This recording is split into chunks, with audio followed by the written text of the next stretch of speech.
Bom dia, boa tarde, boa noite, bonjour, bonsoir.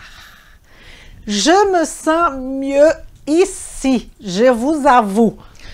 C'est avec beaucoup de plaisir que nous sommes là dans notre projet et on est là pour parler de nutrition fonctionnelle.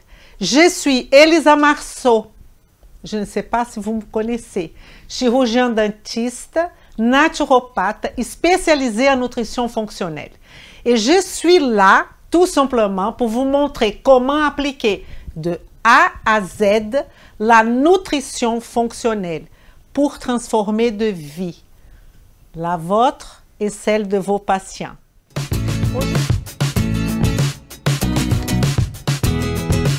Vem comigo. Aujourd'hui, on a un sujet qui est venu comme ça parce que ma patiente, elle est venue avec un pot de collagène en me demandant est-ce que je prends ou pas. Et c'est de là qu'est parti ce sujet. Et pour commencer, on va parler un peu de cette histoire de collagène. Parce que vous savez bien que dans le monde qu'on vit aujourd'hui, il y a pas mal de supplémentation de collagène.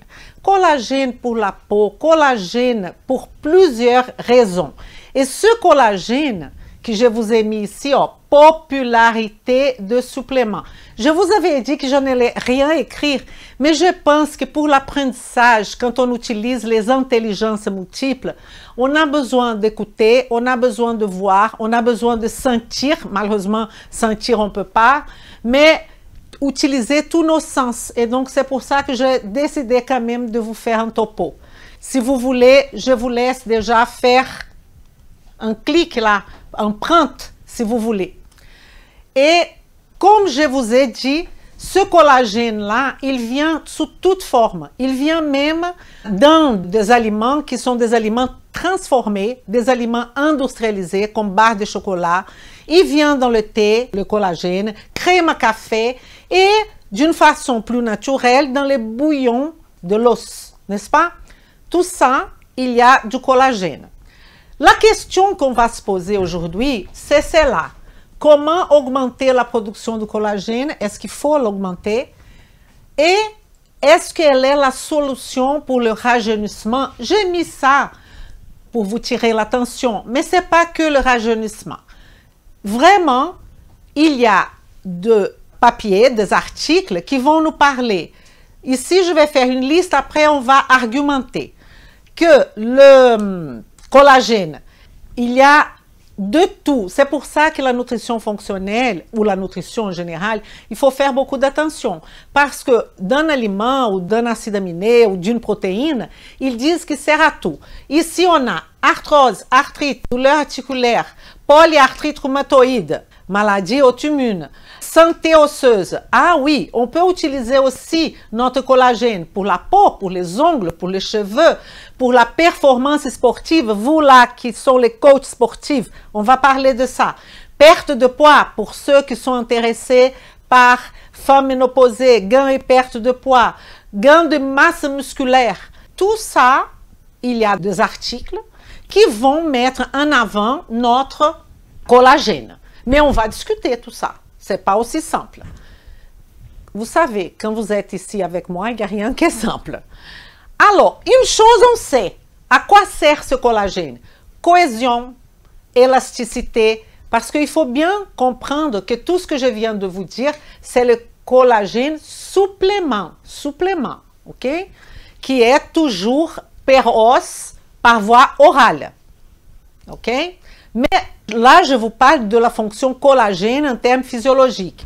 Cohésion, oui. Élasticité, oui. Régénération des tissus, cicatrisation de plaies, soutien structurel à l'espace extracellulaire des tissus conjonctifs. Ça, c'est prouvé, c'est vieux, c'est ancien. La fonction du collagène dans notre corps. Ça, ok. Les suppléments, ils vont venir sous la forme de gélatine. Et là, le végan, je vous dis déjà, et même les végétaliens, c'est à partir de l'os et de la peau des animaux. Quels animaux? Les bœufs, les bovins, le porc, le poisson, l'écaille du poisson. Et il y a différents traitements, transformations pour faire ce supplément. il faut savoir qu'ils utilisent tout ça avec tous ces marchandises, on va dire. Ils utilisent le collagène comme une marchandise pour promouvoir tout ça, arthrose, arthrite, peau, tout ce que je viens de vous dire. Et il y a aussi évidemment des sources naturelles, comme je vous ai dit, les bouillons d'os. Les bouillons d'os, il faut qu'ils soient 24 heures sous le feu pour dissoudre l'os, qu'on va prendre toutes les protéines, les nutriments et les sels minéraux. Viande, poisson, évidemment, si c'est de là qu'ils prennent le collagène. Blanc d'œuf, les algues, la spiruline. Qu'est-ce que je suis en train de vous dire? Rien. Je n'ai pas donné mon avis pour l'instant. Je vous dis qu'il y a des sources naturelles. Ah, il faut prendre beaucoup de sources naturelles. Je n'ai pas dit ça. Je n'ai pas dit ça. Ah, alors il faut supplémenter. Je n'ai pas dit ça non plus. Je vous dis tout simplement qu'on a le collagène sous la forme de supplément, Péros, et qu'on a aussi le collagène sous la forme naturelle, aliment. Et là, vous allez me demander, ou je vais vous poser cette question, mais en fait, qu'est-ce que c'est collagène? Qu'est-ce que ça veut dire collagène? Bon, le collagène, déjà, est la protéine la plus abondante du corps humain. On peut le trouver extracellulaire ou intracellulaire. Intracellulaire sera effectivement, que je vais parler un petit peu plus, parce que c'est effectivement la production, la synthèse, et qui après va dans l'environnement extracellulaire. 19 acides aminés. Donc, conclusion, le collagène est une protéine. Donc, on va oublier protocole et on va s'attacher à la réflexion. On va apprendre à penser. Si c'est une protéine, vous pouvez déjà arriver à des conclusions très importantes par rapport à la supplémentation. Si vous avez trouvé cette conclusion, je vais dire après et je vais vous dire bravo. Alors, 19 aminés, c'est presque une protéine complète. Elle n'est pas, parce qu'elle n'a pas le tryptophane, mais elle a tous les acides aminés essentiels, sauf le tryptophane. Et elle est composée soit de glycine, proline. Ça, quand on commence une protéine, il y a une codification de 3 acides aminés normalement qui va déclencher cette protéine. Soit glycine, proline et 17 acides aminés qui vont avoir des variations, mais ce qui est très répétitif, c'est glycine et proline. Et sinon, on a glycine, 17 acides aminés et hydroxyproline. Qu'est-ce que c'est l'hydroxyproline? C'est une proline qui a subi une hydroxylation, qu'on va parler tout à l'heure. On a 28 types différents de collagène. Et c'est pour ça que j'adore lire les articles scientifiques. Parce que c'est pas simple. Et rien n'est simple. C'est pour ça qu'on est là, c'est pour ça qu'on fait des formations en nutrition fonctionnelle, c'est pour ça qu'on veut à chaque fois devenir pro, quoi. Pro. Vous avez besoin, nous tous, de devenir pro. Et on a 28 types différents de collagène. En sachant que du type 1 au type 4, c'est ce qui est plus fréquent. En sachant que 90% du type 1 on va rencontrer dans les humains. Quelle est la différence? 1, 2, 3, localisation et les structures primaires, secondaires, tertiaires et quaternaires de la protéine dans l'espace va faire une différence qui va avoir une fonction différente. Mais évidemment, je ne veux pas rentrer ici dans ce détail parce qu'on n'est pas aujourd'hui en train de faire une formation sur le collagène. Je suis en train de vous donner les explications scientifiques si il faut supplémenter avec collagène, s'il faut manger du collagène naturel ou pas. C'est ça notre but ici aujourd'hui. Mais on a besoin quand même de cette connaissance, n'est-ce pas? Maintenant, une fois que je sais que c'est une protéine, que cette protéine, il y a 28 types de cette protéine, qu'elle a 19 acides aminés, que glycine et proline vont être les acides aminés les plus abondants, qu'il est partout dans le corps, qu'il y a intracellulaire, qu'il y a extracellulaire, qu'il y a toutes ces informations ici de travaux scientifiques plus ou moins qui vont faire la propagande du collagène, que ma patiente a acheté dans une... je ne sais pas où là, et elle m'a mis le pot devant moi et elle m'a dit, alors je prends ça ou pas? Voilà. et qui on sait que cohésion, élasticité, régénération des tissus, et spécialement tout ce qui est tendons, muscles, vous savez, vous les coachs sportifs, tout ça c'est extrêmement important d'avoir du collagène. Il y a une localisation que peut-être vous ne savez pas, qui est en termes de parodonte. Les parodontes, pour que notre dent tient dans l'alvéole osseux, on a besoin de collagène. On a besoin de collagène. Ça, c'est très important pour la parodontie. Parodontite. Problème parodonto. OK? Il y a du collagène. Alors, on va réfléchir. Si c'est de l'acide aminé, acide aminé, acide aminé, acide aminé, et si je prends per os, est-ce qu'on est d'accord que ça va dans ma bouche, ça va dans mon œsophage et ça va aller où? À mon estomac. Et qu'est-ce qu'il y a dans l'estomac le plus important? La présence des cellules pariétales qui vont produire notre acide chlorhydrique. Et cet acide chlorhydrique va avoir une action de activer mon pepsinogène qui va se transformer en pepsine. Alors déjà, je répète les choses, je sais qu'il y a de pros qui connaissent ça très bien, mais j'aime bien répéter les choses parce que c'est en répétant que ça va rentrer. Tout ce qui est gène, pepsinogène, trypsinogène est inactif. À partir du moment qu'il va avoir une action quelconque, dans notre cas, l'acide chlorhydrique, le pepsinogène va devenir pepsine, qui est active. Et qu'est-ce qui fait la pepsine? Elle va agir en train de faire que cette protéine soit, il y a la lyse, la hydrolyse en fait de ma protéine. Qu'est-ce que c'est cette hydrolyse? C'est que l'eau, elle participe comme un réactif dans la réaction. C'est ça que signifie hydrolyse. On a besoin de l'eau pour casser la protéine. Et là, on va alors casser ces protéines qui vont constituer plusieurs acides aminés. Est-ce que vous comprenez que si je mange, si je prends là ma protéine collagène, elle sera complètement hydrolysée à ce niveau-là et elle va devenir des acides aminés qui seront reconstruits pour plusieurs choses. Les collagènes pour les cheveux, pour les ongles, ce n'est pas une priorité. Vous savez bien, il y en a d'autres priorités. Et les choses ne se font pas comme ça, c'est par rapport aux besoins du corps. Et donc, je vous dis, ok, la viande là, les muscles qu'on mange, qu'il y a du collagène, pourquoi pas? Mais on pourrait aussi manger du fromage, des légumineuses, du quinoa, n'importe quelle protéine, des œufs. Pourquoi? Parce que toute la protéine sera décomposée en acides aminés. Ou vous pensez que quand vous mangez de l'œuf, les acides aminés, ils vont se décomposer pour former d'autres acides aminés. L'acide aminé de l'œuf, il est bien pour la poule et pour son fils, pas pour nous. Pour nous, ce qui nous intéresse, c'est avoir ces acides aminés qui seront recomposés sous la forme de anabolisme. Et là, qu'est-ce qu'on va voir? On va voir une synthèse d'acides aminés par déshydratation. On va perdre de l'eau. C'est le contraire. Parce que quand je suis en train de casser, qu'est-ce qu'il va y avoir? Une hydrolyse. J'ai besoin de l'eau.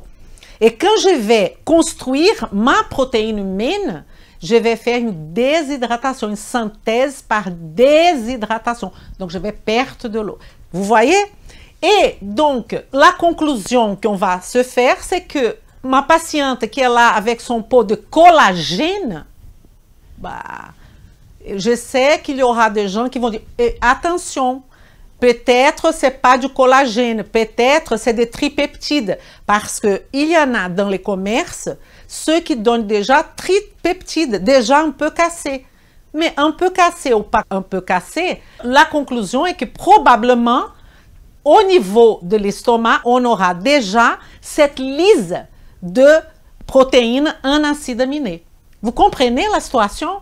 Donc, Elisa, pourquoi on ne prend pas l'insuline pour le diabète? Pourquoi on ne prend pas Péros? On aurait dû.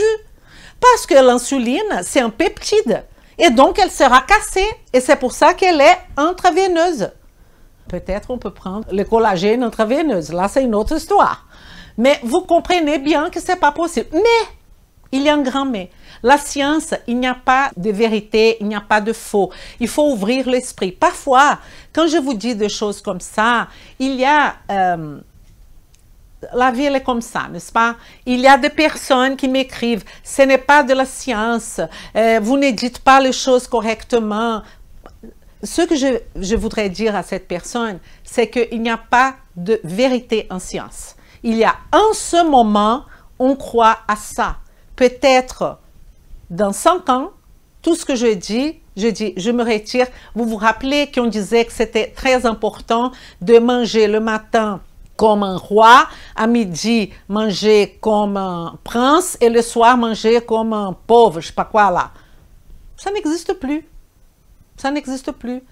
Vous savez qu'il y a plein de croyances, et je pense qu'il faut qu'on ouvre notre esprit, et qu'à partir de travaux scientifiques, qu'on va s'en baser, mais on ne va pas non plus être accroché à cette vérité, parce qu'il n'y a pas. Il n'y a pas. Il y a les intérêts, il y a des intérêts de laboratoire, il y a beaucoup de choses qui vont jouer. Ce qui va compter, effectivement, c'est les signes et symptômes de votre client, de votre patient et de votre expérience clinique, avec le support que je suis là en train de vous donner. C'est ça la réponse, c'est ça la solution. Et là, je voudrais vous montrer ce que dit la science aujourd'hui. Donc, j'ai pris numéro 1, 2, 3 et 4. C'est quoi ça? C'est ce numéro 1, 2, 3 et 4. Numéro 1, travail scientifique sur arthrose, arthrite, douleur articulaire, polyarthrite rhumatoïde et santé osseuse. Il y a eu 5 méta-analyses pendant 2 mois par os et que le collagène pourrait être plus efficace que la glucosamine. Là, toutes ces études sont des études avec supplément, pas avec aliment, supplément. Il y a des raisons pour ça, je pense. Mais il n'y a pas été prouvé l'efficacité clinique. Donc, ils ont fait des essais in vitro et ils ont remarqué que c'est génial, mais ils n'ont pas encore trouvé des efficacités cliniques. OK? Passons au numéro 2. Peau, ongles, cheveux. Parce que ça, tout le monde achète le collagène pour la peau, pour être plus belle, pour tout ça. Et 805 sujets pour vous montrer que c'est pas mal. Alors, qu'est-ce qu'ils ont utilisé? 2,5 à 3 grammes de hydrolysa. Ça veut dire que là, la protéine est déjà sous la forme peptidique. Pas un acide aminé, mais tripeptidique. Et qu'est-ce qu'ils ont conclu? Que ça aide à l'élasticité de la peau, favorise la cicatrisation de plaies et ralentissement du vieillissement. Aide, qu'est-ce que ça veut dire aide? Je ne sais pas. Je ne sais pas. Ça aide. Bon, ça aide. Donc, vous voyez bien qu'il y a quand même un biais dans tous ces articles, je trouve. Je ne sais pas si vous partagez la même opinion que moi. Je répète, ces articles, c'est que supplémentation. Il n'y a pas un seul avec aliment. Après, numéro 3. Le numéro 3, c'est la performance sportive. Donc, ils ont essayé. Qu'est-ce qu'ils ont essayé? Ça, c'est encore plus précis. 10 à 15 grammes d'hydrolysa, mais ils ont conclu que sans vitamine C, ça ne marche pas. Plus 50 mg de vitamine C, 60 minutes avant l'entraînement ou pendant séance de récup. C'était ça l'expérience. Bonne guérison de blessures. Qu'est-ce que ça veut dire ça? Une bonne guérison de blessures? Je ne sais pas. Je me pose la question. Et le 4e, c'est tout simplement perte de poids et gain de masse musculaire. L'hypothèse, c'est très intéressant. L'hypothèse du numéro 4, ça veut dire que le collagène va promouvoir un gain de masse musculaire, l'hypothèse, c'est parce que la protéine, elle augmente la satiété. OK, la protéine augmente la satiété, mais on parle là seulement de collagène. Mais ce n'est pas que la protéine collagène qui augmente la satiété. Plusieurs protéines, la protéine, les protéines augmentent la satiété. Et une autre chose, les études ont été réalisées sur les personnes âgées. Vous savez comme moi que les personnes âgées ont une tendance à un faible apport protéiné et une tendance à une faible masse musculaire. À partir du moment que vous donnez de la protéine, n'importe laquelle, il y aura une amélioration de cette faiblesse musculaire. Vous comprenez? Et là, l'hypothèse, c'était ça. Protéine donne de la satiété. OK. Mais il n'y a rien ici qui va me dire, ah oui, il faut absolument supplémenter avec collagène. Je ne sais pas si vous partagez le même avis que moi. Après, on va voir ici la partie la plus importante de notre sujet aujourd'hui, c'est celle que je vais vous dire.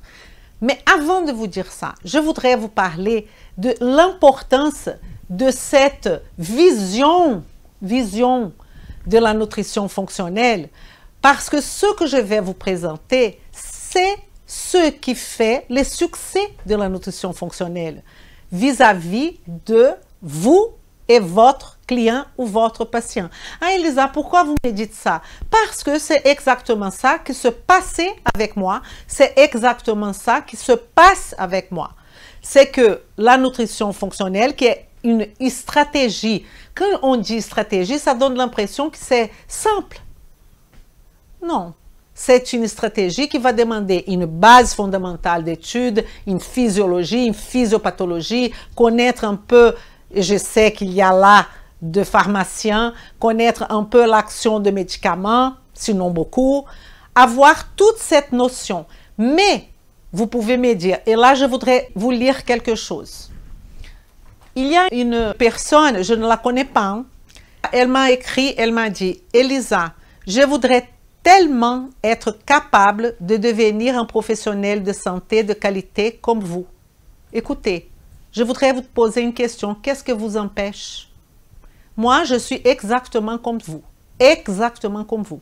La différence, si on va dire, c'est que peut-être j'ai un peu plus d'expérience clinique. Peut-être j'ai étudié un peu plus ce sujet-là. Et ce que je me propose, c'est de partager mon expérience que j'ai pris beaucoup d'années pour comprendre et faire pour vous le chemin plus court. Beaucoup plus court. Je vais dire, vous n'allez pas faire comme ça, là, en train d'aller vers cette direction-là. Vous allez prendre la direction plus courte. C'est ça qu'on est en train de faire. J'espère que vous ressentez ça dans votre cœur, que vous ressentez ma sincérité. J'espère. Et là, je vais vous expliquer la synthèse endogène de ce collagène. Comme je vous ai dit, le collagène est une protéine. Est-ce que vous savez comment les protéines sont synthétisées dans notre corps? Déjà, on a tout simplement des cellules. Dans cette cellule, on a un noyau. Dans ce noyau, on a l'information génétique qui est dans notre ADN.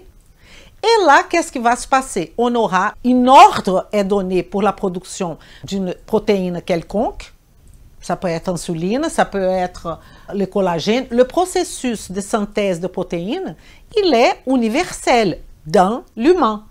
Même pas, même dans les animaux aussi, parce qu'ils ont des cellules, c'est pareil. Et là, on aura la transcription de cet ordre au travers de notre ARN messager, n'est-ce pas? Qui va alors sortir de ce noyau, aller au cytosol d'une cellule quelconque. Mais il va où dans le cytosol? Il est là, je suis là dans le cytosol. Non, l'ARN messager, il peut avoir deux destins. Un, il va dans les ribosomes qui sont là, ribosomes tout simplement qui sont dans la cellule. Et ils disent, pourquoi parfois cet RNA messager, il va dans les ribosomes et parfois il va dans les réticules endoplasmiques rugueux?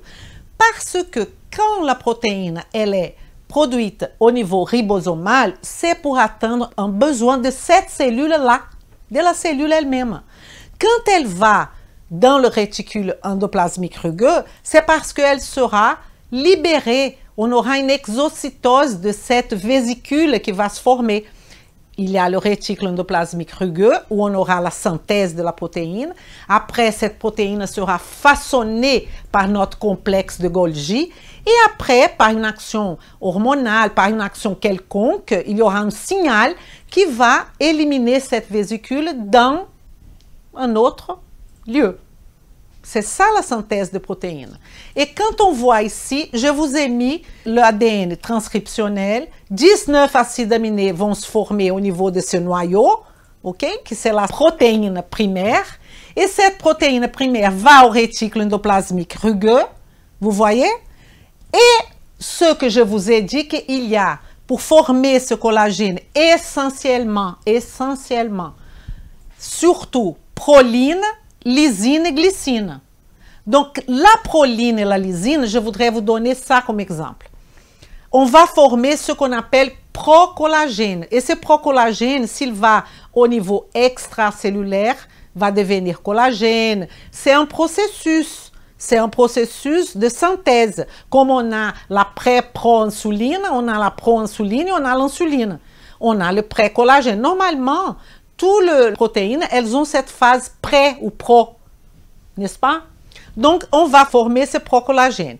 Mais ce que je voudrais que vous compreniez, c'est que la proline et la lysine, le premier pas pour former le collagène, c'est hydroxylation.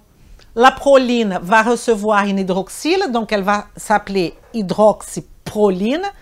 Et la lysine, elle aura aussi une hydroxylation et elle va s'appeler hydroxylysine. On a proline et lysine. Subir hydroxylation, hydroxyproline, hydroxylysine. Pour faire simple, là je suis en train de faire très simple. Pour faire hydroxylation, j'ai besoin d'enzyme, toujours. Et cette enzyme sera la prolyl hydroxylase et la lysyl hydroxylase. Bon, jusqu'à là, pas de nouveauté, à part le nom prolyl hydroxylase et lysyl hydroxylase. Mais on a besoin de 2 hydroxylases. C'est ça le plus important. Mais qu'est-ce qui est vraiment important? C'est que pour que cette hydroxylase marche, j'ai besoin de cofacteurs. Et les cofacteurs de cette hydroxylase, pour permettre cette hydroxylation, est la vitamine C. Vous vous rappelez là, ils ont fait ici le test du numéro 3 là, qui est performance sportive. Ils ont essayé là, le collagène, plus 50 mg de vitamine C. Donc, je vous explique pourquoi. C'est ça la beauté de la nutrition fonctionnelle. C'est de comprendre le pourquoi et le comment. Donc, pourquoi la vitamine C? Parce que la vitamine C est un cofacteur de cette hydroxylase. Mais ce n'est pas aussi simple. Parce que la vitamine C, comme vous le savez bien, la vitamine C, elle est très labile. Elle est pour qu'elle maintienne et pour qu'elle soit plus présente, on a une autre enzyme qui va jouer pour maintenir cette vitamine C, qui est la thiorédoxine réductase. Et cette thiorédoxine réductase, elle est dépendante de sélénium. Elle est dépendante de cuivre. Quand on parle de cuivre, vous pensez toujours au zinc. Les cuivres et les zinc, ils sont en association. On ne peut pas avoir une quantité correcte de cuivre si le zinc n'est pas adéquat et vice-versa. Pensez à ça. Et donc, si je dis cuivre, je dis zinc. Si je dis zinc, je dis cuivre. OK? Donc, on a besoin de tout ça. Et la vitamine C, vous savez que beaucoup dans nos populations, dans notre population générale, il y a une carence en vitamine C. Pourquoi? Parce que la vitamine C est dans les fruits, dans les végétaux. C'est compliqué, les gens ne mangent pas, ils mangent beaucoup de produits industrialisés. Et là, on aura une carence en vitamine C qui va donner des problèmes. Et comme c'est une hydroxylase, on aura besoin aussi de fer. Donc, je fais à nouveau le résumé. Pour former le collagène, j'ai proline, j'ai lysine je vais hydroxyler proline et lysine. Je vais faire une hydroxylation. Si je vais faire une hydroxylation, j'ai besoin comme cofacteur de vitamine C. La vitamine C, elle a, pour rester un peu, pour agir bien comme il faut, on a besoin de la thiorédoxine réductase, qui, elle, la thiorédoxine, a besoin de sélénium, a besoin de cuivre, par conséquent de zinc, et on a besoin aussi un statut de fer qui soit correct. Donc, quand vous pensez à arthrose, arthrite, santé osseuse, peau, ongles, cheveux, il ne faut pas tout simplement aller, je ne sais pas où, et acheter quelque chose. Ils adorent le magnésium, né? Acheter quelque chose pour les cheveux, la biotine, ou acheter je ne sais pas quoi. Non, parce que la santé des cheveux, la santé des ongles, la santé osseuse, elle vient d'un complexe de choses. Elle ne vient pas d'une seule chose. Et là, je suis en train de vous montrer ça. Et si c'était aussi simple? Non. Pourquoi? Parce qu'il y a d'autres facteurs qui vont agir aussi dans cette question de collagène, qui est, vous savez, qu'il y a une hormone qui c'est l'hormone de croissance. L'hormone de croissance, il est lié à cette production de collagène. Il est lié parce que croissance, on parle de l'os, on parle de tendons, on parle d'articulation.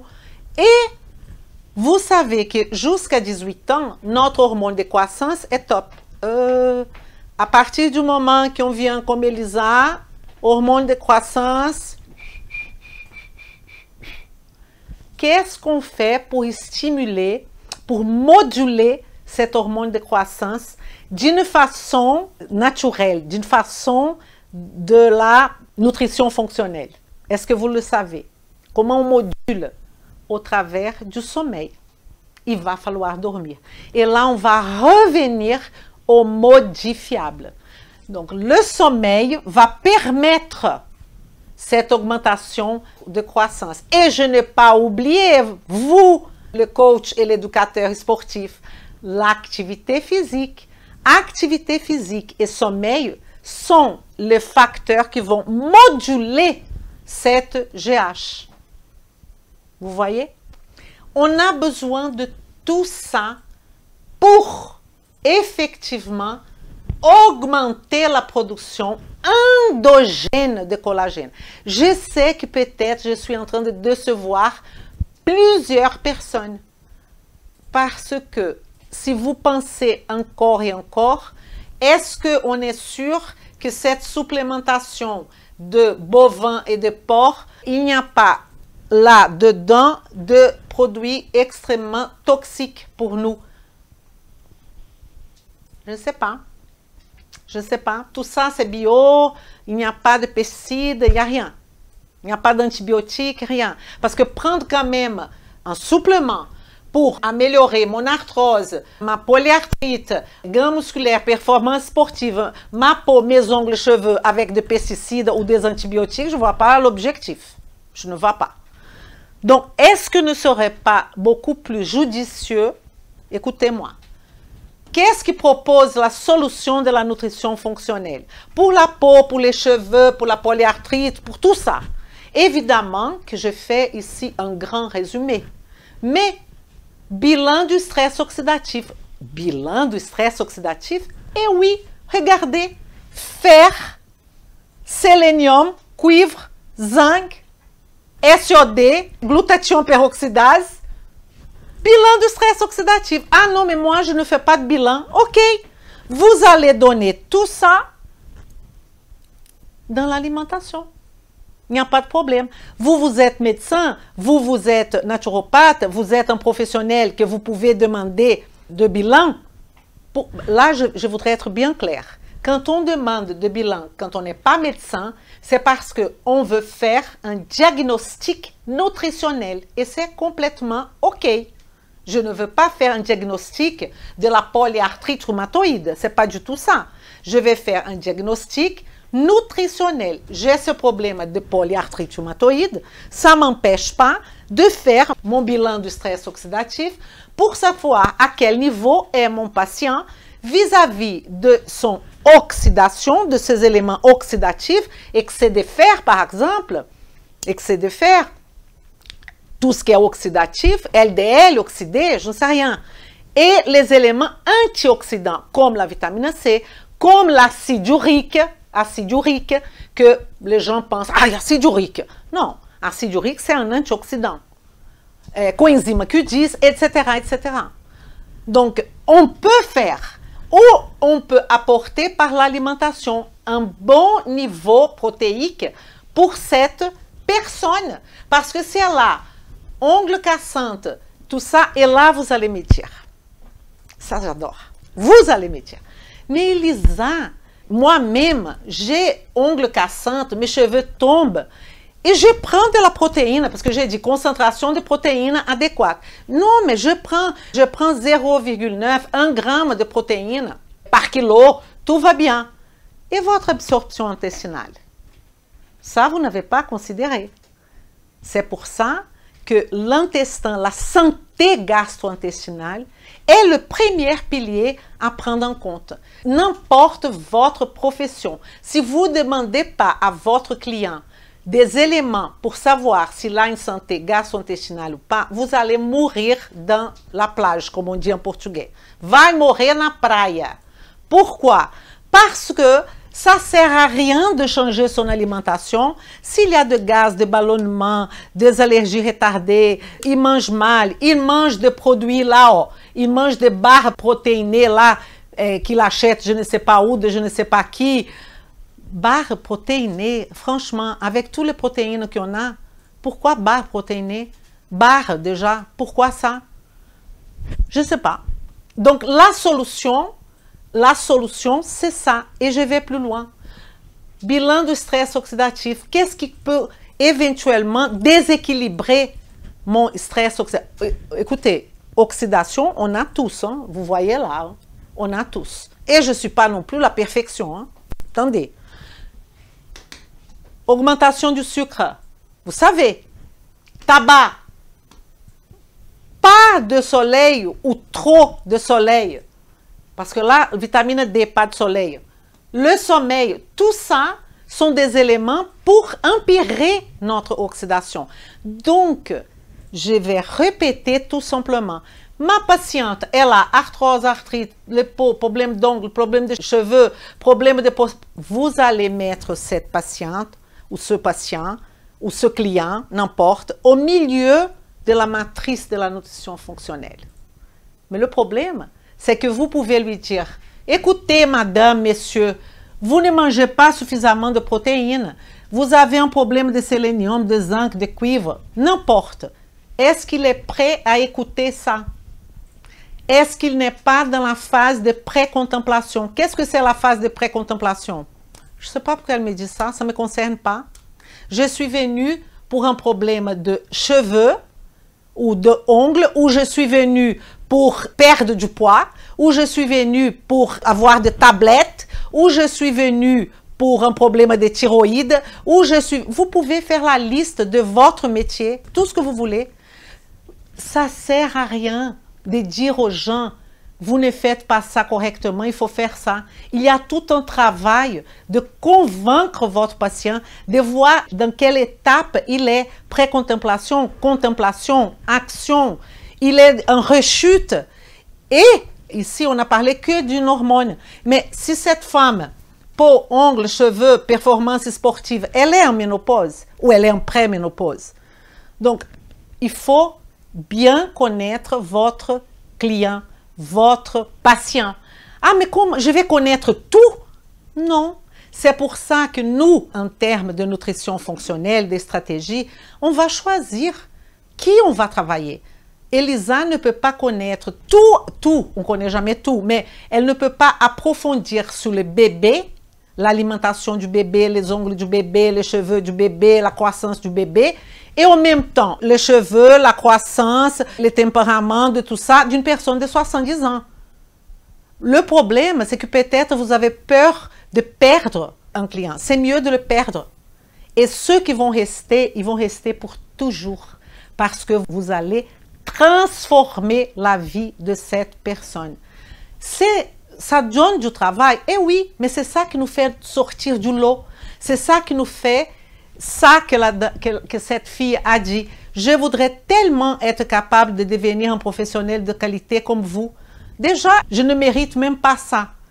Nous, on est tous, vous aussi, nous sommes des professionnels de qualité. Parce que si vous êtes là en train de m'écouter, ça veut dire que vous êtes un professionnel de santé de qualité. Ça, c'est sûr. La seule chose, c'est que je vais essayer de vous montrer le chemin plus court.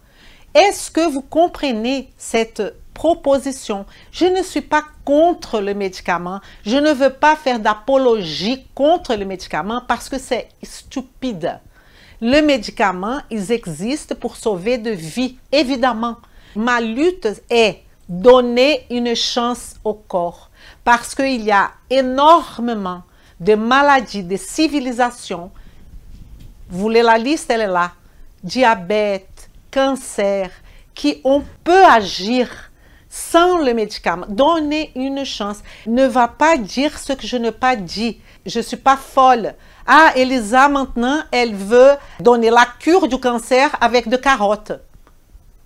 Si vous ne me connaissez pas, je suis Elisa Marceau, chirurgien dentiste, spécialisée en nutrition fonctionnelle et naturopathe.